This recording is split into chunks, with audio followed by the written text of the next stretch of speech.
bon, bah ça a fait péter la plateforme. Mais est-ce que ça fait péter les réseaux, la hype, la pop culture? Bon, c'est que la première partie. On en parle après le générique.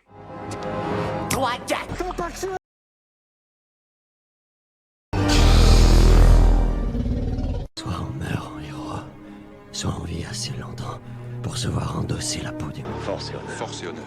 Un chevalier obéit à des valeurs. Un chevalier obéit à des valeurs. Son cœur ne connaît que la vertu. Son cœur ne connaît que la vertu. Son épée défend les démunis. Pour ce genre de choses, il existe des hommes comme moi. Il t'arrive de saigner. Vous pouvez respirer. Vous pouvez cligner des yeux. Vous pouvez pleurer. M'a ramené le conduit, celle-là. Maintenant que j'ai votre attention, Accroche-toi, petit. C'est quoi la différence entre vous et moi? Je ne porte pas de protège tibia. Un grand pouvoir implique de grandes responsabilités. Parce que je suis un boxeur. Qui t'a conseillé ce programme? Ton coiffeur. Mon père. Ouais. Je viens vous prévenir que la vidéo de 5F va commencer. Salut. Voulez-vous la voir? Bien sûr. Mais d'abord, je dois bénir cette demeure. Salut à tous, c'est Fab et Desgarmat sur ma chaîne et aujourd'hui on va parler de plateformes de streaming. D'ailleurs, amis des plateformes, j'espère que vous avez la forme, amis du cinéma, j'espère que ça va. Et la plateforme Netflix, là, nous présente la saison finale d'une de ses plus grandes séries, j'ai envie de dire, même d'un point de vue pop culture. C'est devenu une référence et il y a beaucoup d'attentes pour cette saison finale. Et là, nous avons la première partie, donc de la saison 5, Stranger Things. Du coup, forcément... ce qui avait vraiment plu, ce qui plaît, hein, elle plaît toujours, hein, bien sûr, le côté des années 80, la bande-son,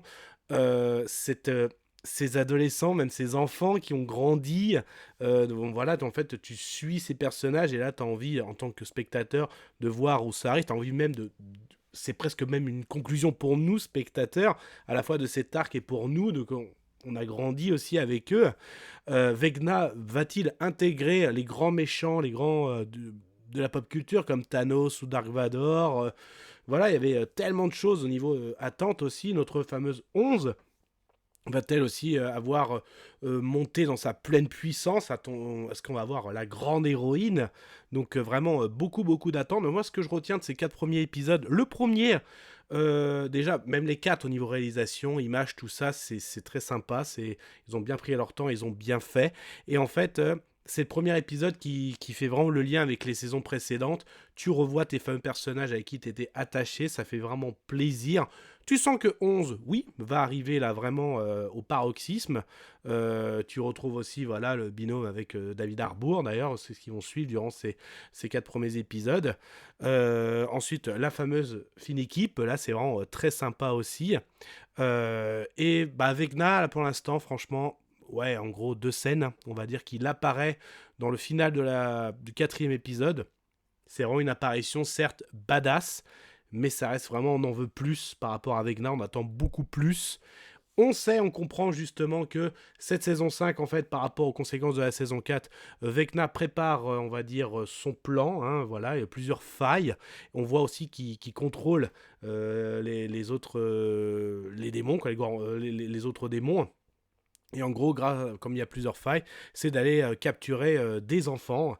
Et là, justement, par rapport à ça, notre équipe sur Terre qui se rend compte que la menace est de plus en plus forte par rapport au monde à l'envers, les monstres qui viennent de plus en plus, c'est de protéger ces enfants. Donc on va vite se rendre compte, sans trop spoiler, que une enfant très proche, c'est un des membres de la famille de la petite bande, va se faire capturer. Donc là, très bonne scène aussi, notamment. Et ils vont se rendre compte, justement, Will, qui est vraiment le point clé, hein, ça a été le début dans cette saison 1. Et là, il a eu toute une évolution, même si un peu mis en retrait dans les dernières saisons. Et là, il revient vraiment en force, même pour, on va dire, le final du 4e épisode. C'est vraiment une révélation. Donc il va avoir aussi...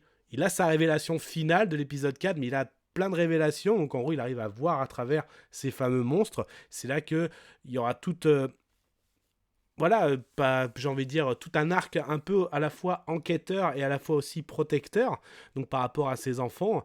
Donc comment protéger ses enfants pour éviter qu'ils soient capturés, parce que eux aussi, ils veulent en découdre avec Vecna. Donc c'est vrai que tu vois, en fait, c'est ces petits jeunes face à ce monstre. Donc c'est un peu hallucinant, mais c'est ça, c'est cet univers. Donc en fait, ça se prépare. Et là, justement, t'as l'impression que quand tu regardes vraiment, t'arrives à la fin de l'épisode 4, que Vecna est beaucoup trop puissant, c'est perdu d'avance. Mais grâce à cette révélation, tu te dis, attention, Vecna ne fait pas tapis, hein, parce que en gros, il y a encore des cartes à jouer, j'ai envie de dire. Pareil, au niveau de 11, on attend plus. Au niveau de Vecna, on attend de plus. On a eu la révélation de Will.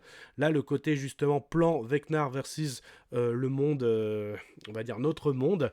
On a compris le plan. Donc on voit que notre équipe va vraiment tout faire. Mais vraiment, ça reste qu'une première partie. Donc j'ai envie de dire, au point de vue de la réalisation, de retrouver les personnages, c'est réussi.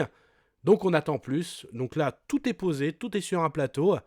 Donc on verra ce que donne ce buffet, j'ai envie de dire. Voilà. Donc c'était mon avis sur cette première partie. Donc c'est disponible sur Netflix. Et donc on se retrouve pour la seconde partie, où là les épisodes vont durer un peu plus longtemps encore. Et vraiment pour ce grand final, au 31 de 2 heures. Kenavo ? Je vous souhaite une agréable soirée.